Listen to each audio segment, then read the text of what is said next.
रब्बना तक़ब्बल मिन्ना इन्नका अंतस समीउल अलीम। सल्लल्लाहु पढ़े मुहम्मद व आला मुहम्मद।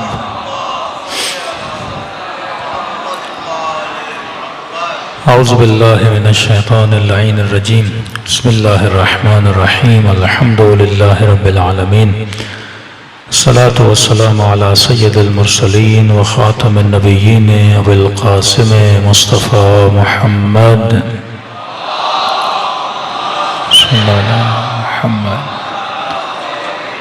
व अला आलि बैतिहि तय्यबीन ताहिरीन अल मासूमीन। अम्मा बाद फ़क़द क़ाल सुब्हानहु व तआला फ़ी मुहकम किताबिह बिस्मिल्लाहिर्रहमानिर्रहीम। क़ुल ला असअलुकुम अलैहि अजरन इल्लल मवद्दत फ़िल क़ुरबा। सल्लल्लाहु अलैहि मुहम्मद व आला मुहम्मद।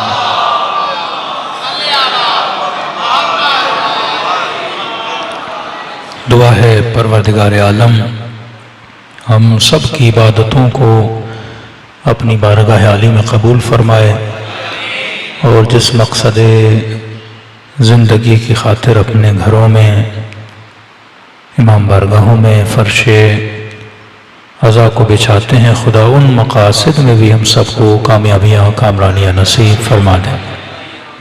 वक्त की क़िल्लत है, आप लोगों ने बहुत इंतज़ार किया। ये कुरान की वो आयत है जो तकरीबन हर मोमिन जिसे अपनी घरों की ज़ीनत बनाता है कि क़ुल ला असअलुकुम अलैहि अजरन इल्लल मवद्दत फ़िल क़ुरबा। और उस मवद्दत का सबसे बड़ा सबूत यह है कि हम लोग फ़र्श अज़ा इमाम हुसैन पे मौजूद हैं। मोहब्बत एक ऐसी चीज़ है कि जिसे बयान करके बंदा बता नहीं सकता। जिस तरह भूख का एहसास है, जिस तरह प्यास का एहसास है, अब आपको कैसे पता कि एक बंदे को प्यास लगी है? आपको कैसे पता कि एक बंदे को भूख लगी है? भूखे के चेहरे पे नहीं लिखा होता ये भूखा है, प्यासे के माथे पे नहीं लिखा होता ये प्यासा है।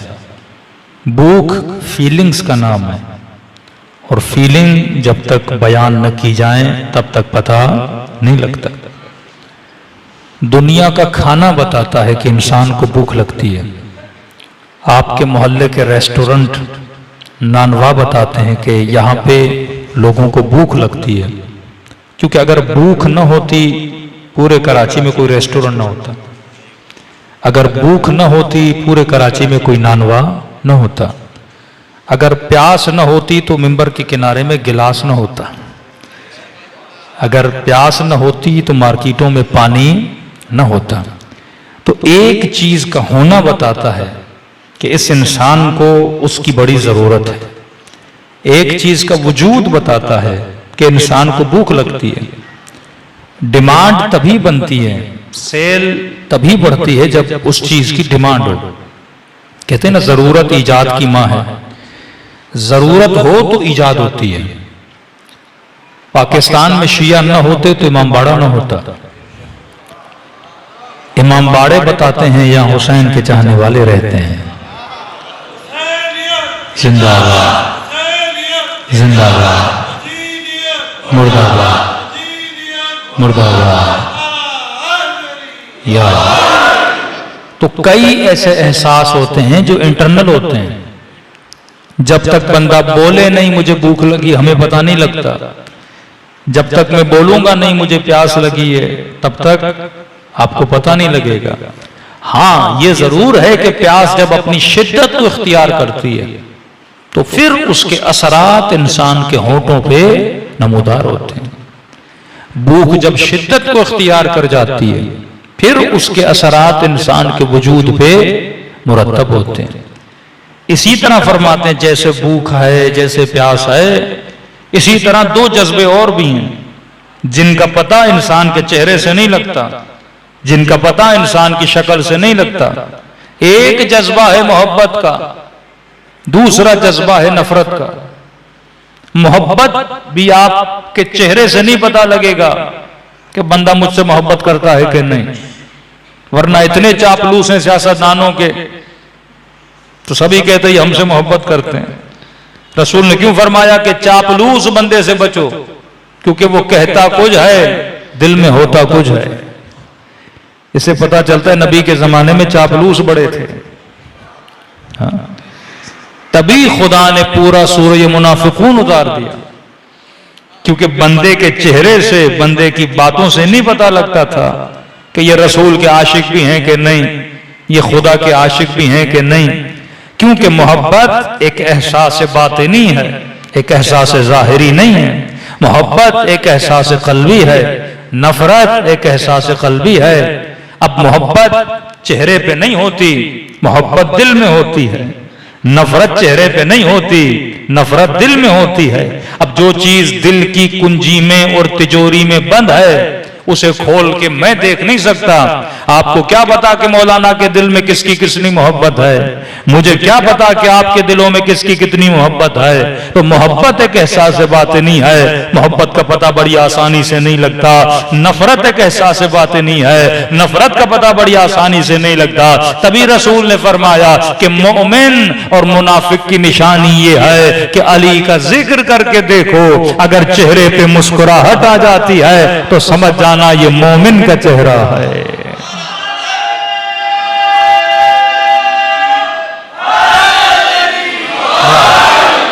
मतलब जिक्र अली अंदर में बैठी हुई बातों को निकालने का नाम है। जिक्र अहले बैत जो दिलों के तहखानों में बंदों ने चीजें छुपाई होती हैं, उन चीजों को क्या कर देता है? जाहिर कर देता है। तो किसी ने किसी से कहा ना कि जनाब हम नाम तो नहीं ले रहे, हम बस इतना कह रहे हैं कि अली के दुश्मनों पे लानत, आप नाराज क्यों हो जाते हो?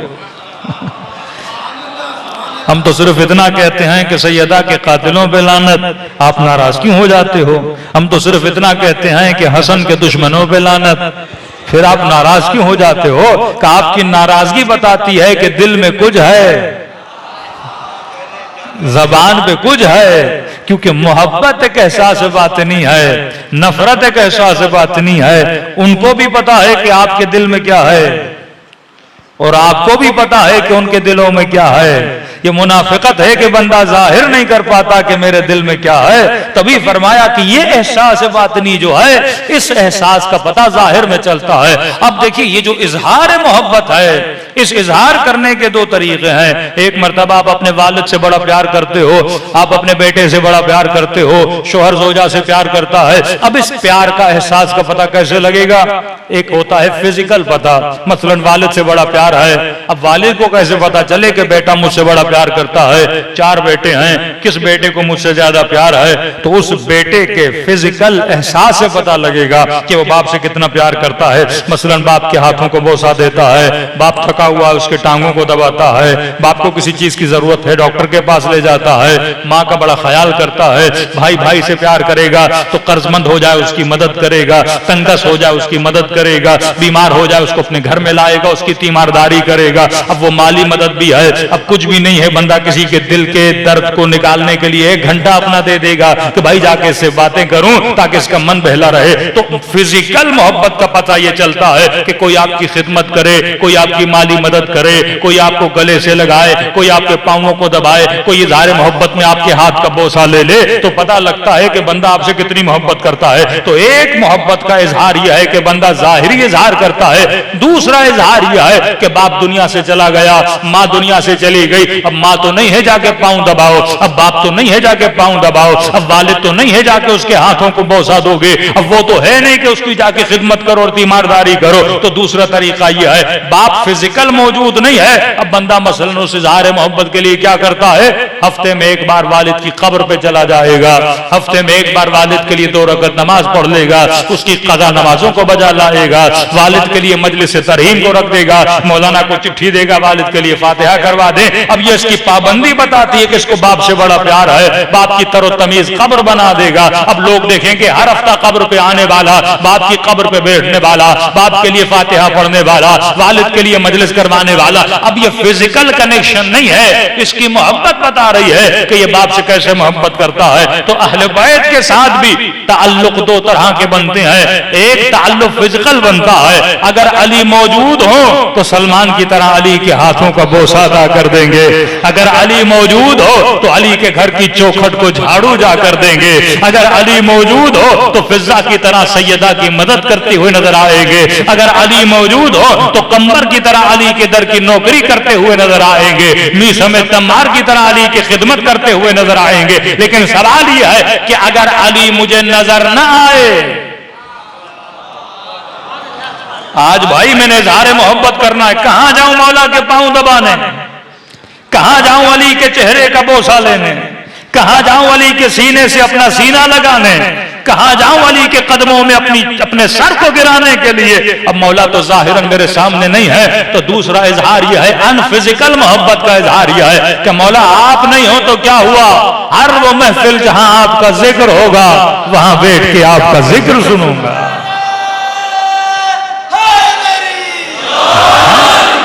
वही इजहार मोहब्बत है। 10 मुहर्रम को हर मुसलमान अपने माँ बाप की कब्र पे जाता है, सफेद कपड़े पहनकर, इत्र लगा के। हाँ भाई, माँ बाप की मोहब्बत है, हम माँ बाप की कब्रों पे जा रहे हैं। आपने देखा होगा 10 मुहर्रम को बड़ा रश होता है, टोलियों में जोक दर जोक कहां जाते हैं, माँ बाप की कब्रों की तरफ जाते हैं। भाई अब्बा की कब्र पे जा रहा हूँ, दादी की कब्र पे जा रहा हूँ, मरहूम भाई की कब्र पे जा रहा हूँ। और वहीं 10 मुहर्रम को कुछ सफेद लिबास पहन के कब्रिस्तानों में जाते हैं और कुछ काला लिबास पहन के हुसैन हुसैन करते हुए जाते हैं। तेरा अमल बता रहा है कि तुझे किससे ज्यादा मोहब्बत है। अरे ये भी अपने बाप की कब्र पे जा सकता था, ये भी अपनी माँ की कब्र पे जा सकता था, लेकिन इसने 10 मुहर्रम जहरा के लाल को याद करना बेहतर समझा, इसने 10 मुहर्रम को हुसैन को याद करना बेहतर समझा, क्योंकि यही अमल बताता है कि मुझे अपनों से ज्यादा मोहब्बत है या हुसैन से ज्यादा मोहब्बत है। तो मोहब्बत के इजहार के 2 तरीके होते हैं, एक इजहार बातिनी है, एक इजहार जाहिरी है। इजहार जाहिरी फिजिकल कनेक्शन का नाम है और इजहार बातिनी है कि जहां पर जिक्र हो बंदा बैठ जाए, अपने घरों में मजलिसें करवाना, उनके गम में गिरिया करना, उनकी खुशियों में खुश होना, यह इजहार बातिन है। जिस तरह मुसलमान अगर मदीने नहीं जा सकता तो ईद मिलादुन नबी मनाता है, शिया करबला नहीं जा सकता तो जिक्र हुसैन मनाता है, गिरिये हुसैन मनाता है। अगर यह हुसैन की जरी तक नहीं जा सकता, यह नाम हुसैन को देख के आंसू बहा लेता है। अगर यह अब्बास के रोजे तक नहीं जा सकता तो यह अलम अब्बास को देखकर अपनी आस को पूरा कर लेता है। यह बिल्कुल इंसान के नेचुरल इफेक्ट है। अब देखिए, माँ का बच्चा जब नहीं होता ना तो माँ उसके कपड़ों को देख के रोती है। अब शेख साहब बोले ये बिदअत है। भाई बच्चे से मोहब्बत है, बच्चा ना हो तो बच्चे के कपड़ों को देखकर, कभी उसको सूंघ के उसकी खुशबू को भी माँ याद करके रोती है, कभी उसका झूला झूला के रोती है। अगर बाप दुनिया से चला जाए, बेटा बाप के कपड़े संभालता है, ये अब्बा की चप्पल है, ये वालिद के कपड़े हैं, ये वालिद की किताब है, ये वालिद की ऐनक है, तो उनकी चीजों को समेटता है। ये चीजों को समेटना क्या बताता है कि इसको अपने वालिद से कितनी मोहब्बत थी। वरना मार्केट में ऐनकें तो बहुत हैं, मार्केट में किताबें तो बहुत हैं, मार्केट में कपड़े तो बहुत हैं, तो यहाँ पे न कहो कपड़ा कपड़े जैसा होता है, हाँ कपड़ा कपड़े जैसा होता है, पर मार्केट वाले कपड़े से मेरे बाप की निस्बत नहीं है, घर वाले कपड़े से मेरे बाप की निस्बत है। मार्केट वाली ऐनक से मेरे वालिद की निस्बत नहीं है, घर वाली ऐनक से मेरे वालिद की निस्बत है। हाँ काला कपड़ा कपड़ा होता है, पर मार्केट के कपड़े की अब्बास से निस्बत नहीं है, अलम में लटके हुए कपड़े की गाजी से निस्बत है। हाँ?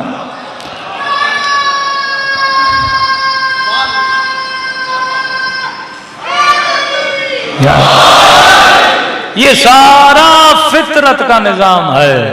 अगर इंसान साहिब अक्ल हो, थोड़ी बहुत लॉजिक आ जाए, वो सारे सिस्टम को समझ जाए। भाई देखिए, एक हिंदू अगर बुद्ध को चूमता है तो क्यों चूम रहा है? हम लाख रुपए भी मिले बुद्ध को न चूमे, वो क्यों चूम रहा है? क्योंकि उसकी मोहब्बत है, मोहब्बत चुमवा रही है। अब बुद्ध भी बड़े किस्म के, कोई हाथी बना हुआ, कोई बंदर बना हुआ, कोई सांप बना हुआ, तो कोई किसे चूम रहा है, कोई किसे चूम रहा है। तो आप बोसे को नहीं देखते, आप उसके अकीदे को देखते हो। अल्लाह की दरबार में बोसों की कीमत नहीं है, अकीदे की कीमत है। पत्थर तो पत्थर है ना। हिंदुस्तान का हिंदू अगर बुद्ध को चूमे तो मुफ्ती कहे बिदअत है, और मुसलमान अगर हजर अस्वद को चूमे तो कहे सवाब है। कोई पत्थर तो पत्थर है ना, होंठ तो होंठ है, बोसा तो बोसा है, वो भी पत्थर को चूमे, तू भी पत्थर को चूमे। कि काबे की दीवार कोई सोने से बनी है, क्या फरिश्तों के परों से बनी है, कि कोई खास मटेरियल से बनी है? अरे दीवार तो दीवार जैसी होती है।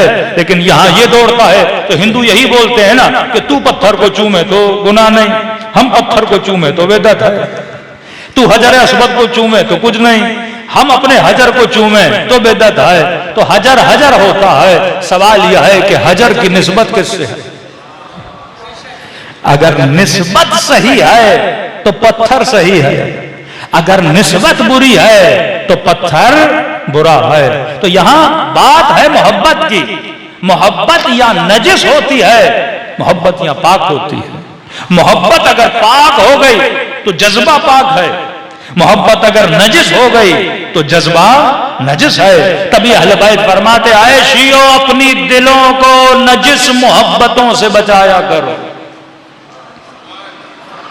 मखज़ने मोहब्बत कल्ब है, और शैतान का सबसे बड़ा हमला न तेरी आंखों पर है, न तेरे कानों पर है, न तेरे हाथों पर है, उसका हमला बशर के कल्ब पर होता है।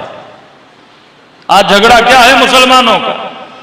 शिया कहेंगे कि हम जुलूस निकालेंगे पहली रबीउल अव्वल को, उधर से वो ऐलान करते हैं हम निकालेंगे। ये शान अहले बैत में निकालें, वो अपनों की शान में निकालें। जुलूस तो जुलूस है, तुम दोनों को निकाल कौन रहा है? मोहब्बत निकाल रही है।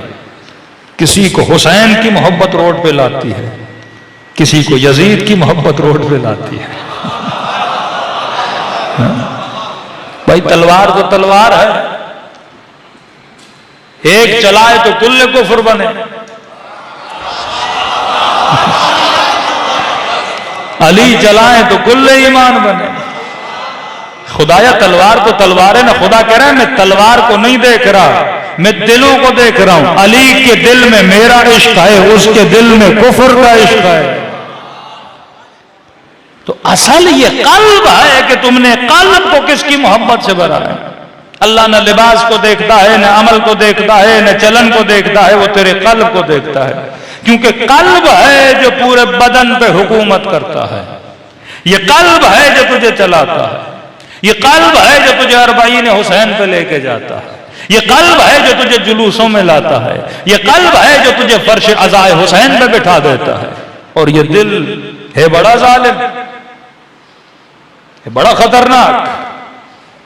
खुदा से भी इश्क हो जाए तो सर कटवाता है,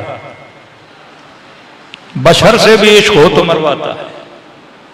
फर्क यह है कि अल्लाह की राह में कटवाओ तो जिहाद है, और बंदे की मोहब्बत में जाए तो खुदकुशी है। मौत तो मौत है ना। अक्सर जो कम्युनिस्ट हैं वो यही सवाल करते हैं, कहते तुम अल्लाह की राह में जाके जो जान दे रहे हो वो भी एक तरह की खुदकुशी है ना। बंदे को पता है मैदान में जा रहा हूं, जिहाद का मैदान है, सामने गोलियां हैं, टैंके हैं, बम हैं, सीधा है जाऊंगा मरूंगा बचूंगा तो नहीं। कहा नहीं, शहीद के खून के कतरे कतरे पर अल्लाह हजारों मलाइकों को खल करता है। तेरे इस्तिकबाल के लिए मलाइकतुल्लाह खड़े होते हैं। और दूसरा बंदा भी मरने जा रहा है दुनिया की मोहब्बत में, का ये खुदकुशी है, ये मरेगा सीधा जहन्नुम में। तो अल्लाह मरना नहीं देख रहा, मोहब्बत देख रहा है कि मरना किसकी मोहब्बत में है।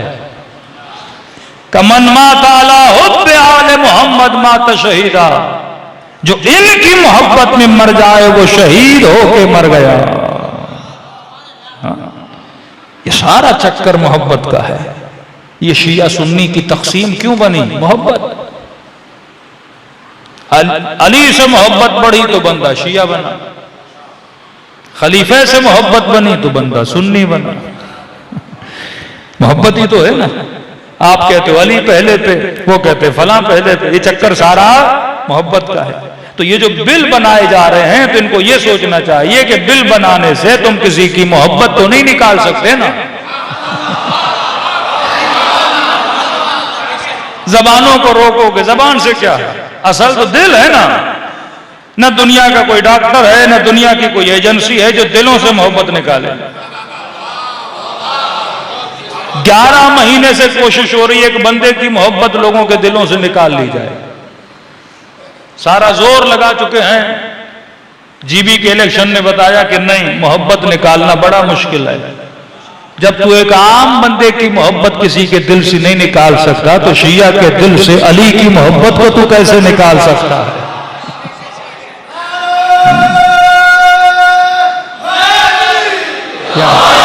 तो यहां बात राइट और रॉन्ग की नहीं है। अब भाई कोई आशिक यजीद है, रॉन्ग मोहब्बत है, इसे भी निकालना बड़ा मुश्किल हो जाता है बाज़ औक़ात। एक के दिल में रहे कि हुकूमत की मोहब्बत है, हुसैन समझा रहे हैं इब्ने साद नहीं मिलेगी, नहीं समझ रहा, दिल पे गालिब आ चुकी है। रॉन्ग और राइट को निकालना इतना मुश्किल है। और जिस शिया को पता है कि राइट क्या है, रॉन्ग क्या है, जिसकी मोहब्बत सच्ची भी है, सादिक भी है, ये तो उससे मोहब्बत करते हैं जिससे खुदा मोहब्बत करता है।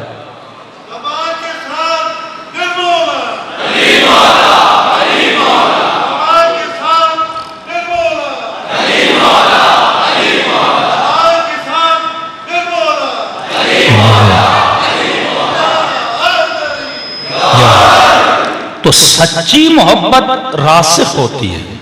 फिर आप कहोगे मौलाना फिर दोनों मोहब्बतों में फर्क क्या हुआ, बातिल की मोहब्बत और हक की मोहब्बत? हाँ, बातिल की मोहब्बत रासिख नहीं होती, शराब होती है। जिस तरह प्यासे को दूर से शराब नजर आता है। खुदा ने इस बातिल की मोहब्बत की मिसाल जो अपनी किताब और कुरान में दी, गालिबन सूरह नूर में, इसे झाग बोला खुदा ने। का बातिल क्या है? झाग। खवातीन कपड़े धोती हैं तो पानी होता है नीचे, ऊपर क्या होती है? झाग।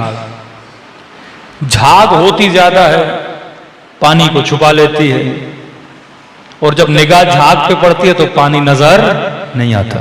का बातिल का कमाल यह है कि वो अगर बैठता भी है ना तो हक पे, उसे बैठने के लिए भी कोई और जगह नहीं मिलती। बातिल अगर बैठता भी है तो कहां पर? हक पे। मतलब बैठता भी है तो उसकी सीट पे बैठता है जिसे बैठने का हक है।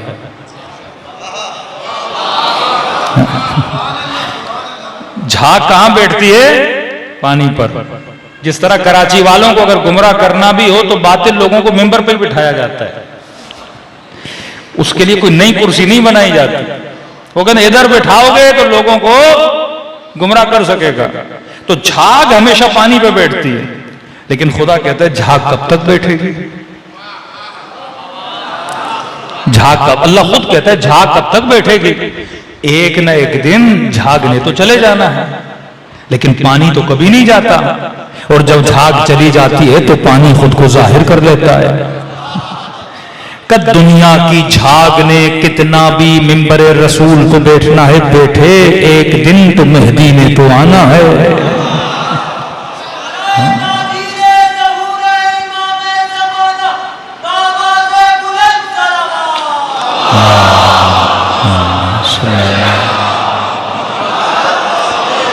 बात से बात निकल रही है, कहीं मेरा मौजू दूर न हो जाए कि मौला अली को जब खिलाफत मिली तो अली वहां बैठे जहां रसूल बैठा करते थे।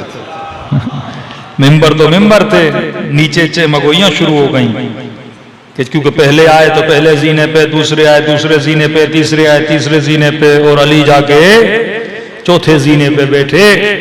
तो सबने कहा कि अली ने पहले का एहतराम नहीं किया, दूसरे का एहतराम नहीं किया, तीसरे का एहतराम नहीं किया, क्योंकि जो आते जाते थे वो उन जीनों का एहतराम करते जाते थे। और जब ये चहमगोइयां शुरू हुई तो उस वक्त मौला अली ने कहा कि मैं क्या आवाजें सुन रहा हूं? फरमाया अली वहीं बैठा है जहां नबी बैठा करते थे। आज हक वहीं बैठा है जहां हक को क्या करना था? बैठना था। तो खुदा कहते हैं झाग अपनी जगह कहां बनाती है? पानी पे बनाती है, लेकिन झाग ने एक दिन चले जाना है। तो जो हकीकी मोहब्बत होती है वो क्या होती है? रासिख होती है, उसे आप कभी निकाल नहीं सकते। कि मैं अभी काफिलों में एक मिसाल दे रहा था कि एक बंदा काफिले में जाता है, आपको मुख्तलिफ होटल दिए जाते हैं, ठीक है, कोई 1 स्टार होटल में, कोई 2 स्टार होटल में, कोई 3 स्टार में, कोई 5 स्टार में। अब ये बड़ी बात है, होटल वालों ने भी स्टार 5 बनाए, कोई 5 स्टार होटल में। अब जो पहले स्टार में है, जिसने 2 स्टार नहीं देखा वो पहले में खुश, जो 2 में है जिसने 3 नहीं देखा वो 2 में खुश, जो 3 में है जिसने 4 नहीं देखा वो 3 में खुश। लेकिन जिसने 4 देखा वो पलट के 3 स्टार में जाएगा, जिसने 3 देखा वो 2 में आएगा, जिसने 2 देखा वो 1 में आएगा।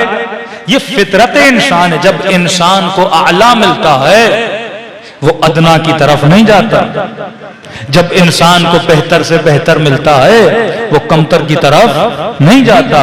हमने अपने मिंबरों से अपने बच्चों को आला से आला मीजान दिया, आला से आला किरदार दिया, आला से आला शख्सियत दी। अब जिसे अली मिल गया वो नीचे देखेगा ही नहीं।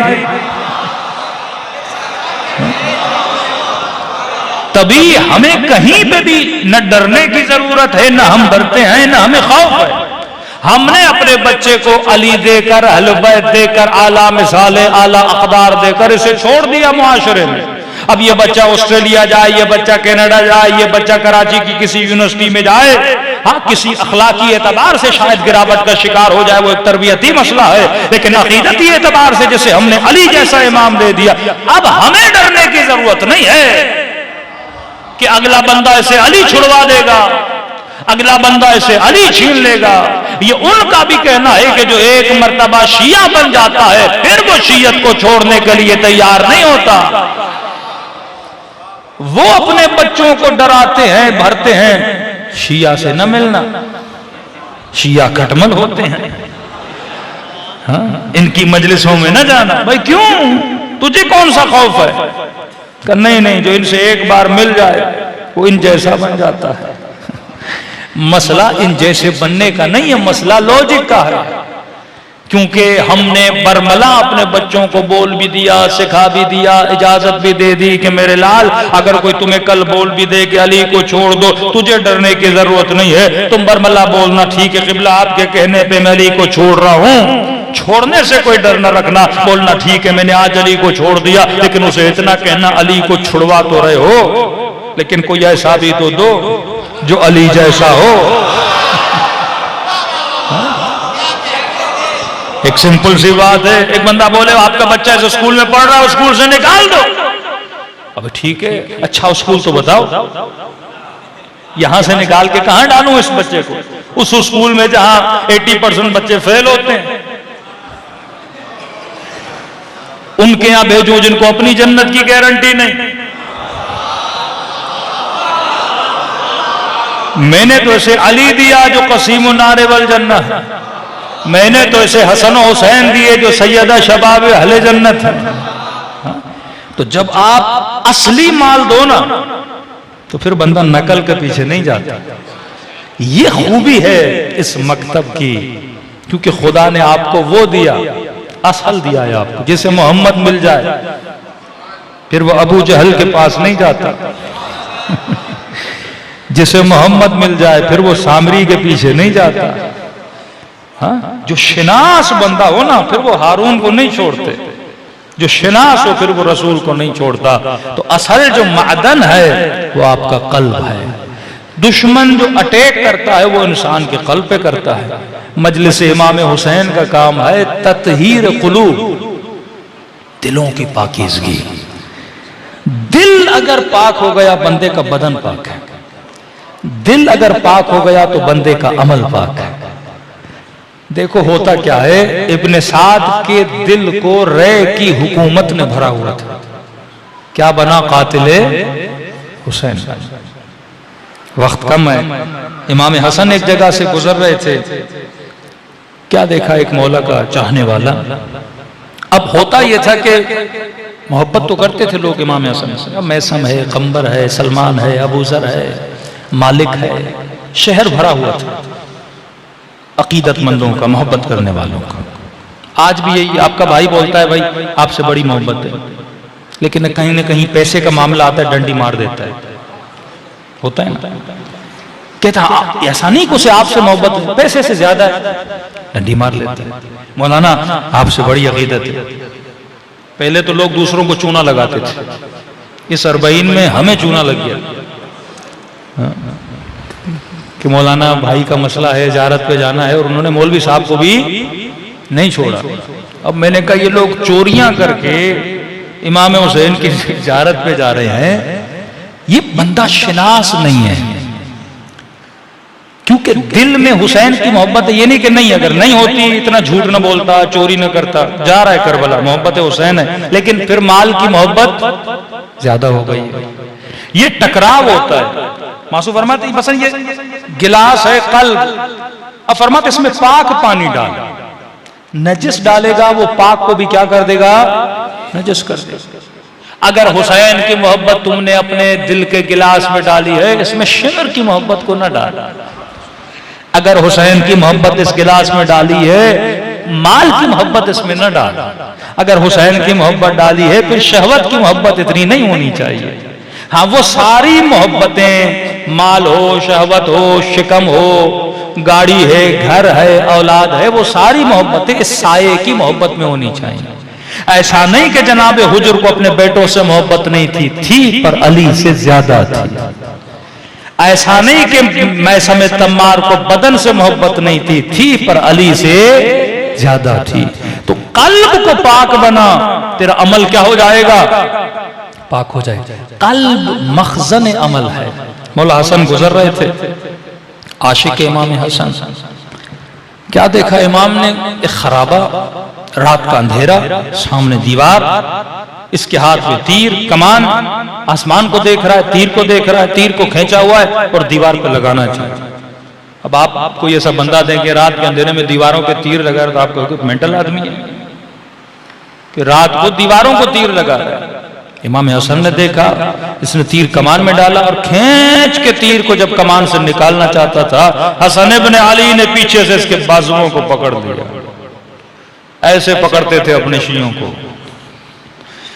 ज़ुहैर को हुसैन ने रास्ते में पकड़ा, वहब कल्बी को हुसैन ने रास्ते में पकड़ा, और भागे जा रहा है। हुसैन वो शिकारी हैं जिनको पता है कि मैंने शिकार कैसे करना है। अल्लाह करे कि हमारा शिकार भी हुसैन करे। वो शिकार करते, मजलिसों से शिकार करते हैं, लोगों को चुनते हैं। हाँ, ये मेरे काम का बंदा है। देखो ना, आसमान में कव्वे भी उड़ रहे हैं, चीलें भी उड़ रही हैं। शिकार किनका होता है, कबूतरों का। शिकार तैयब ताहिर परिंदों का होता है। हाँ, जंगलों में जाओगे गधे भी घूम रहे हैं। बंदा किनका शिकार करता है, हिरन का शिकार करता है, अच्छी चीजों का शिकार होता है। अहले बैत की मजलिसों में आते हैं, सबका शिकार नहीं करते, वो पाक दिलों को देखते हैं, फिर वहां से हुसैन उसे निकालते हैं, किसी को हुर बना के, किसी को मैसम बना के, किसी को मालिके अश्तर बना के। इमाम ने इसके बाजुओं को पकड़ लिया, मुड़ के देखा, हसन इब्ने अली, मौला छोड़िए छोड़िए छोड़िए। क्यों छोड़ूं, क्या कर रहे हो? का मौला एक सितारा शिनास है, नजूमी, उसने कहा है कि 100 साल के बाद आसमान में 2 सितारे मिलते हैं, और जब ये सितारे आपस में मिल जाएं, उस वक्त तीर को कमान में डाला जाए और तीर को दीवार पे लगाया जाए तो पूरी दीवार सोने की। मौला इतना मैंने इंतजार किया, मेरी किस्मत आई, ये सितारे मेरी जिंदगी में मिले। मौला मैं गरीब हूं, मैं अमीर बन जाऊं, मैं करोड़पति बन जाऊं। इमाम ने पकड़े रखा, यहां तक कि सितारे अलग हो गए। कि मौला हसन, आप मेरे दोस्त हो या दुश्मन, मुझे करोड़पति बनने से आपने रोक लिया। इमाम ने कहा 100 साल बाद मिलते हैं। जी मौला, मैंने इतना इंतजार किया, सालों इंतजार किया है, एक लम्हा था मौला मैं करोड़पति बन जाता। इमाम ने कहा तीरो कमान उठा। इसने तीरो कमान उठाया, कर खींच तीर को। इसने जैसे कमान में डाल के तीर को खींचा, अचानक आसमान में देखा सितारे मिले हुए थे। का मौला मौजिज़ा हो गया, करिश्मा हो गया, जो 1000 साल के बाद मिलते हैं और आपस में फिर मिल गए। का मौला मैं तो बड़ा खुश नसीब हूं। उसने फिर तीर को दीवार पे लगाना चाहा, हसन ने फिर बाजुओं को रोक लिया।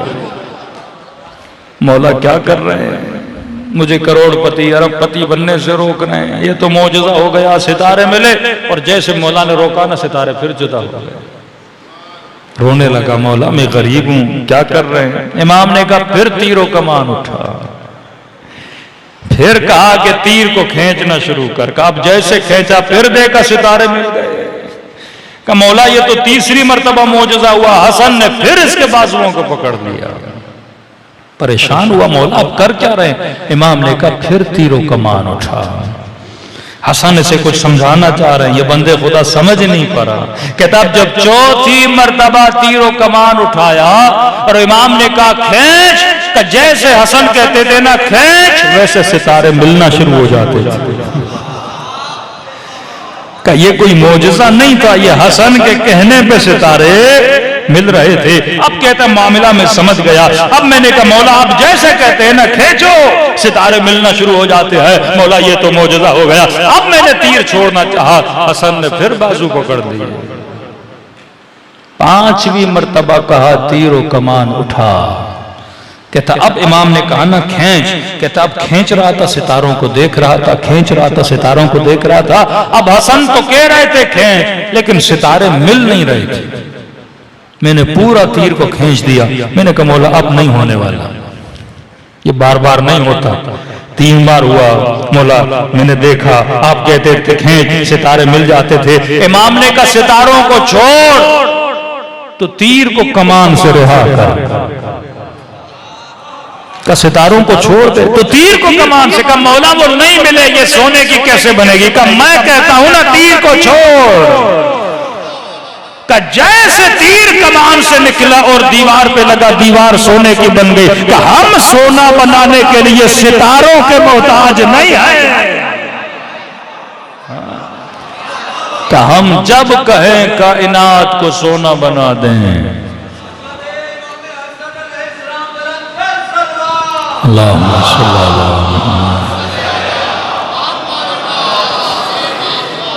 का मौला इतनी करामत है फिर भी ऐसी जिंदगी। कहा हम यहां सोना जमा करने के लिए थोड़ी आए हैं। जब आपकी दीद बदलेगी, जब आपके देखने का अंदाज बदलेगा, तब जिंदगी गुजारने का अंदाज बदलेगा। कहते मौलाना इमाम हुसैन की मारिफत, मारिफत भाई मारिफत कैसे आएगी। मारिफत तब आएगी जब दुनिया को हुसैन की आंखों से देखो। हम लेते तो नाम हुसैन है, लेकिन अगर मैं दज्जाल की आंख से दुनिया को देखूं तो मुझे दुनिया वैसी नजर आएगी जैसी शिमर को नजर आ रही थी। अहले बैत का काम यह है तेरी आंखों पे लगी हुई ऐनकों को उतारे। आज सारा मजमा मुझे देख रहा है, मैं मजमे को देख रहा हूं। मार्केट में ऐनकें मिलती है ना, लाल ऐनक, सब्ज ऐनक, कलर वाली ऐनकें मिलती हैं। अगर सारा मजमा लाल ऐनक पहन ले तो उसे सारा मंजर क्या नजर आएगा, लाल नजर आएगा। अगर मैं ब्लैक ऐनक पहन लूं, सूरज की वजह से लोग पहनते हैं, तो पूरी दुनिया क्या नजर आती है, डार्क नजर आती है। यही ऐनक उतारने के लिए हुसैन तुझे अपनी मजलिस में बुलाते हैं कि तू दुनिया को अली की निगाह से देख, तो मच्छर के पर के बराबर भी नहीं। तू दुनिया को हुसैन की निगाह से देख, तो अली की जूती तुझे ज्यादा कीमती लगेगी। तू दुनिया को आसिम की निगाह से देख। 14 साल का है हसन का बेटा। कासिम तेरे लिए मौत कैसी है। फरमाए चचा अहला मिनल असल, शहद से ज्यादा मीठी है। मुझे समझ नहीं आता एक 14 साल के बच्चे के लिए मौत का मफहूम इतना बड़ा कि कहे चचा शहद से ज्यादा मीठी है। खैमे में अपने रुफका को बुलाया इमाम हुसैन। जब दिया बुझाया ना और कहा जिसे जाना है चला जाए, जिसे रुकना है रुक जाए। कई लोग उठ के गए। चराग क्यों बुझाया, ताकि जाते हुए इनको शर्मिंदगी न हो। और जब जलाया तो जिनको बैठना था वो बैठ गए। अब इमाम हुसैन ने कहा कि मैंने अपनी बैअत तुम सबसे उठा ली, तुम लोगों ने बैठकर हुज्जत तमाम की। अब अगर तुम सब भी छोड़ के चले जाओ, अभी से मैं जन्नत की बिशारत दे रहा हूं, क्योंकि तू बैठे रहे, अभी से जन्नत की बिशारत दे रहा हूं कि चले जाओ, जान माफ है, हर चीज माफ है। क्या कहने लगे? जो एक बार मारिफत हासिल कर ले वो कभी नहीं छोड़ता ना। फिर जब आपको पता चल जाए ये हक है। देखो जमीन पे भी दुनिया लोग रहते हैं, लोग चांद पे भी जा रहे हैं। मिट्टी तो मिट्टी है ना, लेकिन जिसे मारिफत हो जाए कि हयात जमीन पर है। चांद पे अगर ऑक्सीजन सिलेंडर लेकर जाऊंगा, कितनी देर तक ये ऑक्सीजन चलेगी? तो बंदों को करोड़ों नहीं अरबों रुपए दिए जाएं कि आप इस एक सिलेंडर के साथ कहां रहो, चांद पे रहो। कोई रहेगा हम में से? हम कहेंगे करोड़ों किस काम के, अरबों किस काम के? सिलेंडर गया तो जिंदगी गई। करोड़ों को खर्च करने के लिए मुझे हयात चाहिए ना। तो जिसे पता चल गया कि हयात हुसैन के साथ है, हयात अली के साथ है, रय की हुकूमत मिल गई तो क्या, तख्त मिल गया तो क्या, ताज मिल गया, कितने साल इस तख्त के साथ रहोगे? कितने साल रय की हुकूमत में जिंदगी बसर करोगे? अपने साथ 50 का तो तू हो गया, रय की हुकूमत भी मिल जाए 10 साल 15 साल 20 साल, अरबों रुपए तुझे रिश्वत के मिल जाए, हराम के मिल जाए, कत्ल के मिल जाए, गारत के मिल जाए, सिंगिंग के मिल जाए, गुनाह के मिल जाए, कब तक इस्तेमाल करोगे? ये जिंदगी दुनिया की एक सिलेंडर है जो खत्म हो जाना है। असल हयात अबदी हुसैन के साथ है। कहने लगे मौला हुसैन, अगर मारा जाए, जिस्म के टुकड़े किए जाएं, लाशों को जलाकर राख बना के करबला की जमीन में उड़ाया जाए, फिर भी तेरा साथ नहीं छोड़ेंगे। यह होती है मारिफत। ये मारिफत थी जो इमाम हसन, इमाम हुसैन अपने असहाब को देना चाहते थे। और जब ये मारिफत होती है, फिर वो गिरिया होता है जो सैयदा ज़ैनब का अपने हुसैन पे था, अपने हसन पे था। जब ये मारिफत होती है तो फिर इमाम रजा फरमाते हैं, कैशियो छोटी छोटी बातों के लिए हमें हमारी दादी ज़हरा का वास्ता न दिया कर। जब ये मारिफत होती है तो फिर फरमाते हैं कि ऐ मेरे ज़ाकिर, शबे जुमा करबला में मेरे अकबर के मसाइल न पढ़ा कर।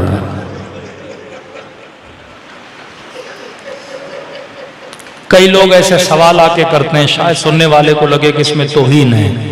तौहीन नहीं होती। लोगों के जहन में एक सवाल जन्म लेता है। सवाल करना लोगों का हक है, जवाब देना हमारा हक है। किसी ने कहा मौलाना, सुना हमने कि 11 मुहर्रम को सैयदा ज़ैनब की निगाह जब मौला हुसैन के बदन पर पड़ी तो बीबी ने खुद को ऊंटनी से नीचे गिरा दिया।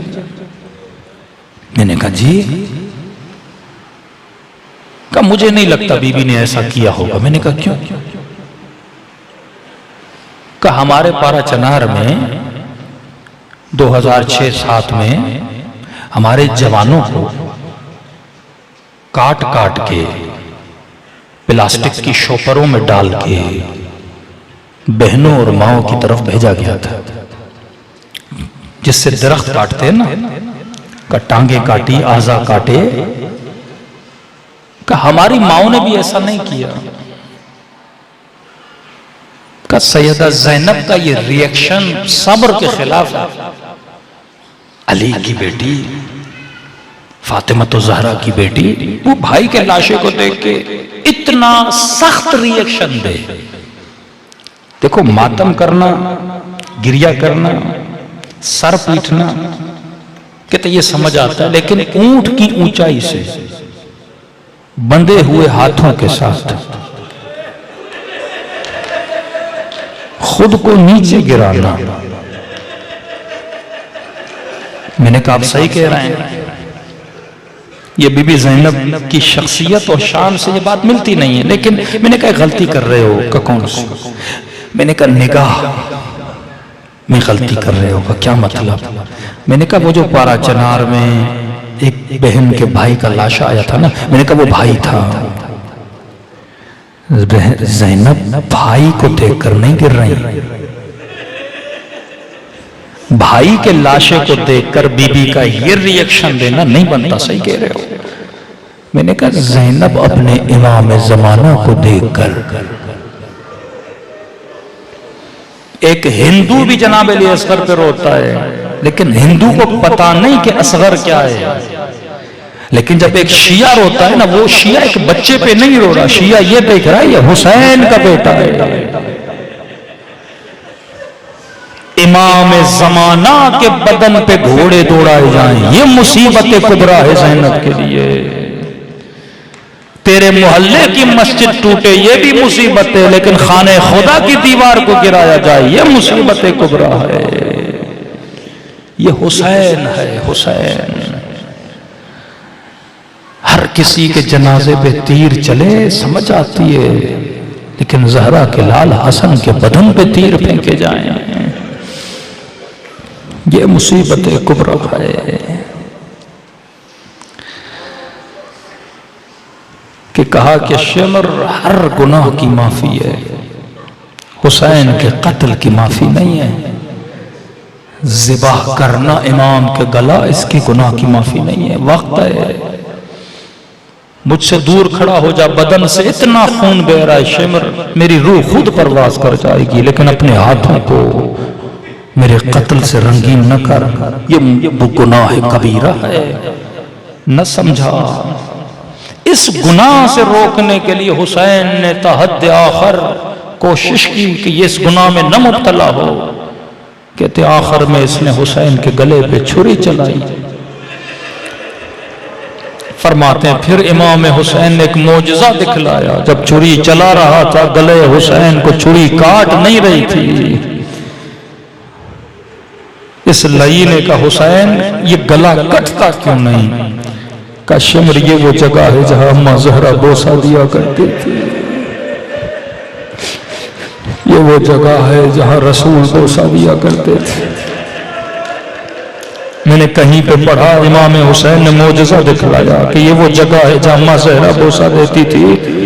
तो किसी ने कहा मौलाना अगर ऐसा था मोजज़ा हुआ, फिर गला कैसे कटा? मैंने कहा ज़ियारत नाहिया पढ़। इमाम ज़माना फरमाते मेरा सलाम हो करबला के शहीद पे जिसके गले को पीछे से काटा गया।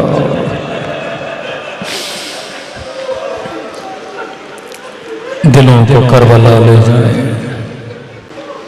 मारिफत का एक आंसू भी निजात का बायस है।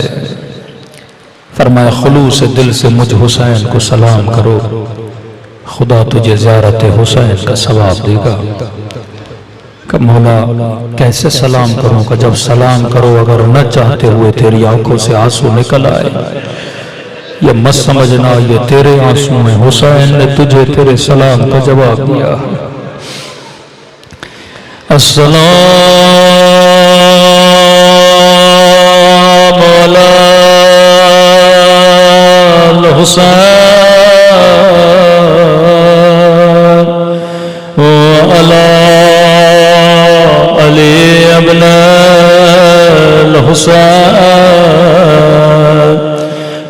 अला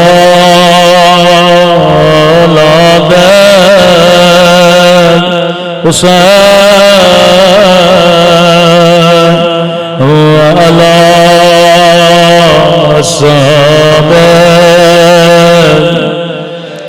हुसैन की सदा बुलंद हो। अस्सलाम अला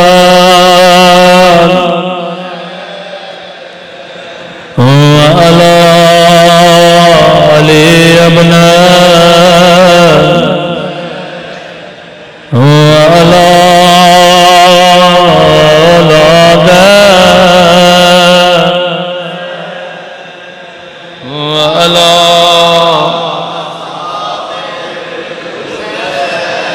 बुलंद आवाज़ से अस्सलाम अला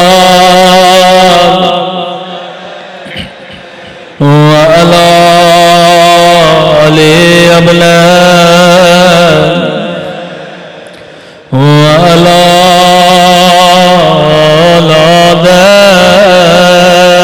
हुसैन वाला सहाबा मेरा सलाम हो ज़ैनब की लुटी हुई चादर पे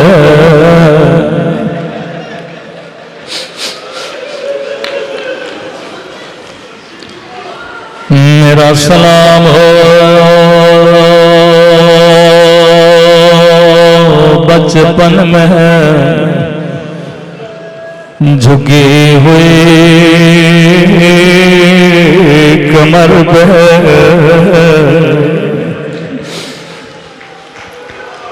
40 साल सजाद खून रोते रहे।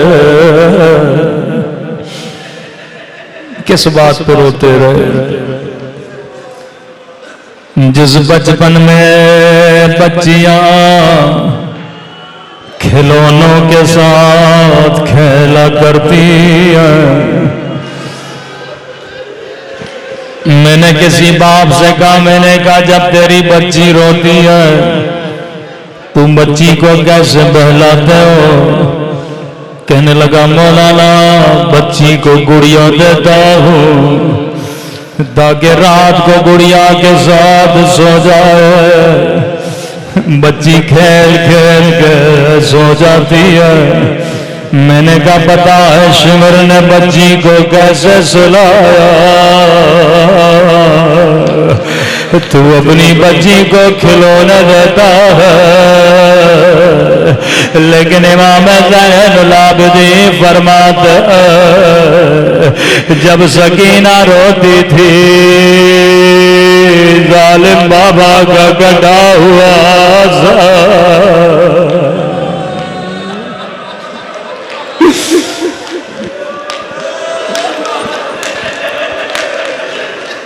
बाबा के सर को गोदी में लिया, रो के कहने लगी मेरे गरीबुल वतन बाबा, बाबा जरा आंखें खोलो, जरा मेरे बालों को देखो। बाबा मैंने सुना था दादी ज़हरा के बाल जवानी में सफेद हुए। बाबा मैं तारे की वाहिद बच्ची हूँ और जिसके बाल बचपन में सफेद हो गए।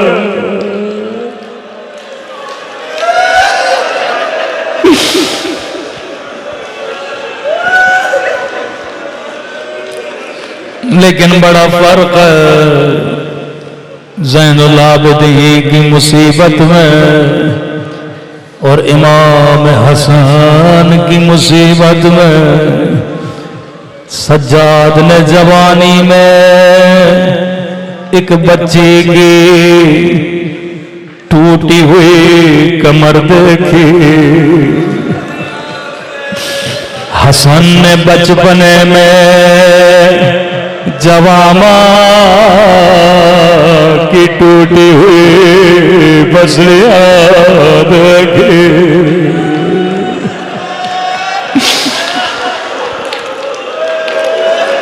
बहन को बंदा फिर भी देख लेता है, लेकिन मां के जख्मों को देखना बड़ा मुश्किल है।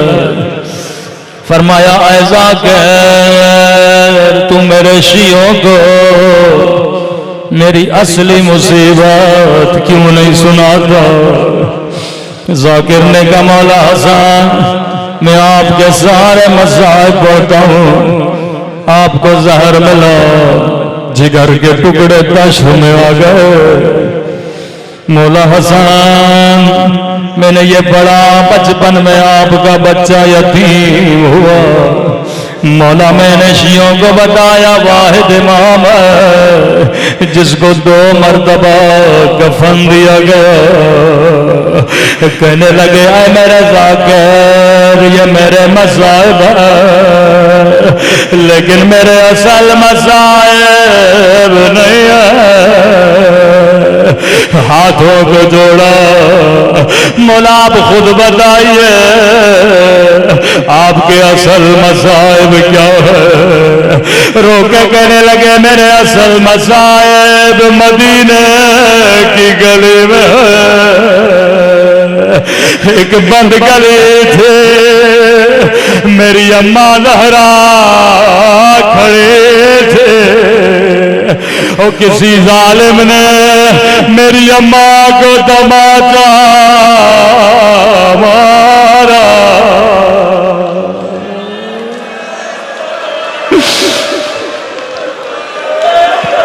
मैंने किसी जमा से कहा, जमा अगर तेरे सामने कोई तेरी माँ को तमाचा मारे क्या करोगे?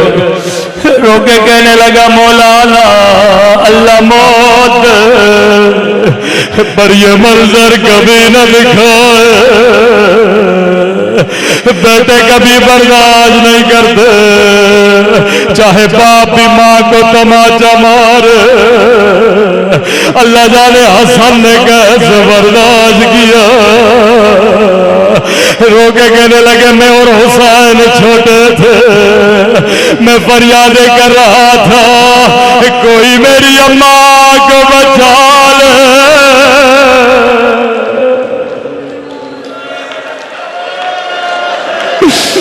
मैं कुर्बान हसन की मजलूबियत में। बीबी ज़ैनब फरमाती है मैं छोटी थी, अम्मा ज़हरा ने बुलाया, ज़ैनब माँ तुझसे कुछ वसीयतें करना चाहती है। फिजा को का फिजा मैं अपनी ज़ैनब से वसीयतें करना चाहती हूँ। सैयदा 4 बरस 5 बरस की हैं। अल्लाह किसी बच्ची को माँ का टूटा हुआ पहलू न दिखाए। फरमाती है माँ के हुजरे में आए, सैयदा के लिए तस्बीह पढ़ना भी मुश्किल था। नन्ही सी बच्ची है। फरमाया ज़ैनब हमारी से गठड़ी उठा के लाना। माँ के सामने गठड़ी रखी, गठड़ी खोली, चंद सफेद कफन थे। पहला कफन दिया ज़ैनब ये मेरा कफन है। रोके का माँ मेरी जिंदगी भी तुझे लग जाए, तेरे बाद ज़ैनब क्या करेगी? तेरे बाद हसन हुसैन क्या करेंगे? ज़ैनब ये कफन बाबा को देना जब मुझे वसूल है। फरमाते रोते रोते कांपते हुए हाथों से कफन लिया। फिर माँ ने दूसरा कफन दिया, ज़ैनब ये कफन रख ले। फरमाती है मैं दिल ही दिल में दुआ कर रही थी, अल्लाह करे ये ज़ैनब का कफन हो। फिर कहने लगी ज़ैनब ये तेरे बाबा ले का कफन है। ज़ैनब तेरे बाबा के सर पे ज़र्ब लगेगी। कम्मा इसका मतलब ज़ैनब जिंदा रहेगी, बाबा चले जाएंगे।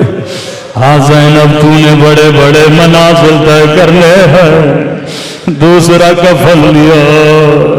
एक मर्तबा सैयदा ने तीसरा कफन दिया। बीबी कहती है मैं दिल ही दिल में दुआ कर रही थी, अल्लाह करे ये ज़ैनब का कफन अल्लाह मेरे भाइयों को लंबी उम्र अता करे। माने का ज़ैनब ये हसन का कफन।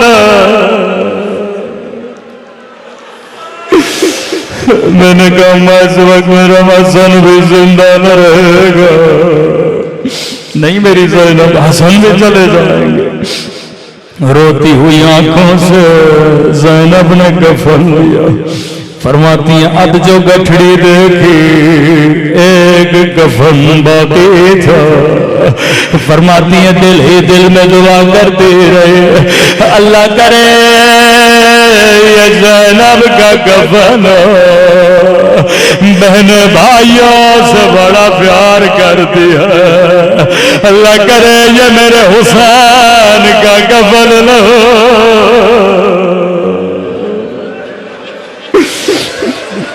एक मर्तबा माँ ने कफन दिया, रोकेगा माँ ये किसका कफन है? माँ ने कहा ज़ैनब ये मेरे हसन का कफन है। मैंने कहा माँ हसन के लिए कफन तो दिया।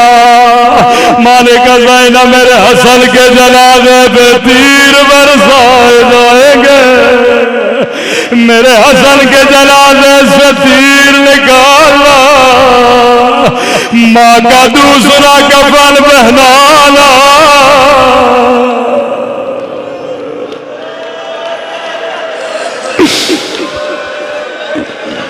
ज़ैनब ने कफन लिया, कफन को चूमा। अब जो गठड़ी देखी खाली थी। फरमाती है मैंने हसन पे रो लिया, मैंने बाबा पे रो लिया, मैंने अम्मा पे रो लिया, लेकिन मैंने दिल ही दिल में कहा अल्हम्दुलिल्लाह, अल्लाह का शुक्र है माँ ने हुसैन का कफन न दिया। इसका मतलब मेरा हुसैन जिंदा रहेगा, मैं हसन का जनाजा देखूंगे लेकिन हुसैन का जनाजा नहीं देखोगे। कयामत टूट पड़े।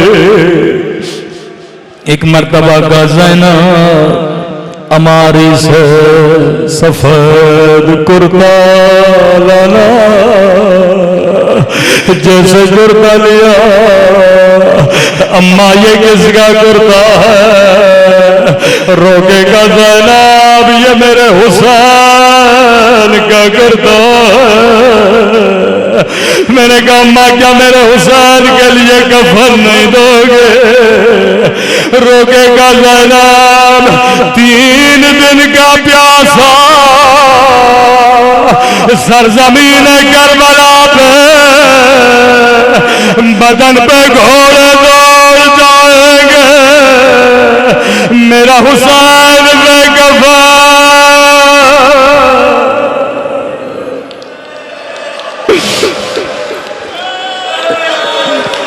रिवायत के जुमले हैं जब 11 मुहर्रम का दिन आया, ज़ैनब ऊंट पे सवार थे, निगाह जैसे हुसैन के बदन पे पड़े, अजब नहीं आवाज आई होगी ज़ैनब क्या मेरे बदन से तीर नहीं निकालोगे? तूने हसन के बदन से तीर निकाले। आवाज आई हुसैन तीर कैसे निकाले? मेरे हाथों को बसे गर्दन बांध गया है। बात में हुसैन